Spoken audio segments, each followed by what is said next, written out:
Assalamualaikum warahmatullahi wabarakatuh. Perkenalkan, saya Ayudin Hasan. NIM saya yaitu A0142201. Saya mahasiswa dari Universitas Muhammadiyah Gorontalo. Prodi saya Sistem Informasi, Fakultas Sains dan Ilmu Komputer. Baik, pada kali ini saya mengerjakan UTS dari Bapak Hilmansyah Gani, Eskom Mkom, mata kuliah Pemrograman berorientasi objek. Pada soal UTS ini kita memilih salah satu soal yang telah diberikan. Soal pertama, buatlah proyek dengan nama UTS nama masing-masing, kemudian buat 3 paket dengan ketentuan sebagai berikut. Yang pertama, paket pertama dengan nama bangunan datar 1. Di dalam paket tersebut berisi satu kelas dengan nama keliling segitiga. Di dalam kelas tersebut berisi variabel konstruktur dan overloading. Yang kedua, paket kedua dengan nama bangunan datar 2. Di dalam paket tersebut berisi satu kelas dengan nama keliling lingkaran. Di dalam kelas tersebut berisi variabel konstruktor dan overloading. Yang ketiga, paket kedua dengan nama bangunan datar 3. Di dalam paket tersebut berisi satu paket dengan nama keliling persegi panjang, dan kelas tersebut berisi variabel konstruktor dan overloading. Yang keempat, tambahkan satu buah paket yang digunakan untuk mendapatkan ketiga paket di atas. Catatan, variabel yang Anda buat sesuai dengan rumus yang Anda gunakan. Soal kedua, buatlah proyek dengan nama UTS nama masing-masing dengan ketentuan sebagai berikut. Yang pertama, paket pertama berisi satu kelas dengan nama bangunan datar 1. Di dalam kelas tersebut terdapat pewaris di dalam kelas berikutnya, yakni kelas segitiga, keliling lingkaran, dan keliling persegi panjang, di mana metode dan variabelnya diambil dari kelas bangunan datar 1. Jika dibutuhkan polymorphization, boleh menambahkan polymorphization. Catatan, variabel yang Anda buat sesuai dengan rumus yang Anda gunakan. Yang kedua, paket kedua berisi satu kelas yang berfungsi untuk menjalankan paket yang pertama. Saya memilih soal yang pertama.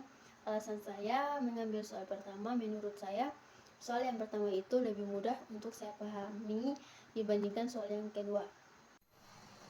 Baik, di sini saya akan mengerjakan soal UTS. Saya akan menjelaskan langkah per langkah atau step by step. Langsung saja, yang pertama kita buka dulu classroom-nya. Seperti yang saya bilang tadi, saya memilih soal yang pertama. Lalu kita langsung buka saja. Langsung saja kita pergi ke Google, lalu kita ketikkan ChatGPT. Lalu kita Ctrl F, kita ketikkan menggunakan Java, lalu enter.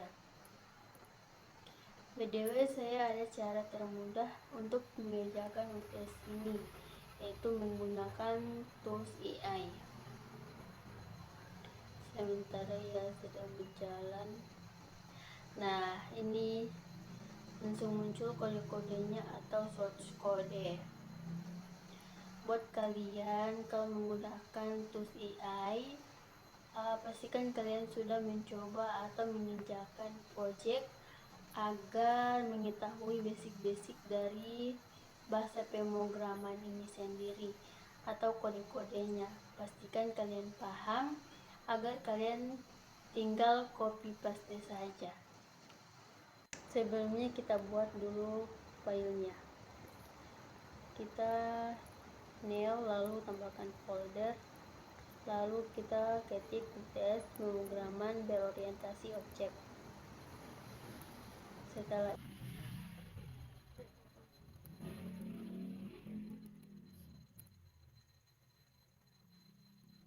itu kita pergi ke NetBeans, lalu kita pergi ke file new project.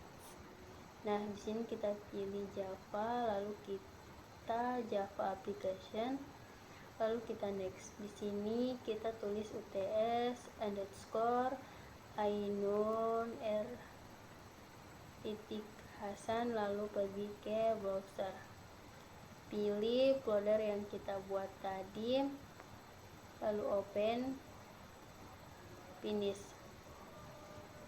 Kita ke source paket new java paket. Nah, muncul paket nama, kita terus taruh bangunan datar 1, copy saja, lalu paste. Kita ke neo java kelas keliling segitiga, lakukan cara yang sama untuk ketiga bangunan dasar. Nah, kita tinggal copy paste saja, pastikan kalian paham ya. Lalu kita lakukan cara yang sama lagi. Nah,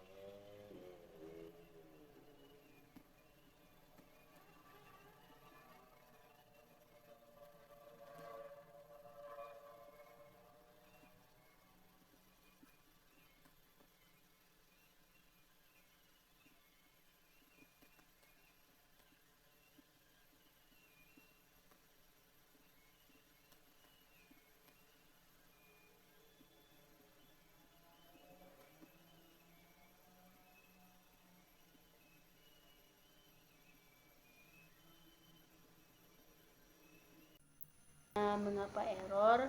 Kita harus mengimport ketiga bangunan datar tersebut. Kita copy dan Ctrl F. Nah, sudah hilang kan balon merahnya, tinggal satu yang tersisa di public class main. Mainnya ini hanya kita ganti dengan UTS Ainun R titik Hasan. Nah, mengapa error? Kita harus hapus saja tanda titik. Nah, udah tidak ada lagi yang error. Lanjut saja, kita run dan ini hasilnya. Untuk kesimpulannya itu, menurut saya ketika teman-teman ingin menjalankan program seperti yang saya lakukan tadi, minimal harus mengetahui basic-basic atau dasar-dasar agar ketika kalian mengerjakan program tersebut, kalian tidak akan terlalu kesulitan. Kemudian untuk saran, seperti yang tadi di video yang sudah kalian lihat, di situ saya menggunakan tools AI yaitu ChatGPT. Kalian harus mencoba dulu atau kalian harus memeriksa kembali program ini sudah benar. Karena biasanya atau kadang ChatGPT itu dia tidak memberikan jawaban yang benar, tapi ada beberapa harus kita perbaiki. Sekian dari saya. Wassalamualaikum warahmatullahi wabarakatuh.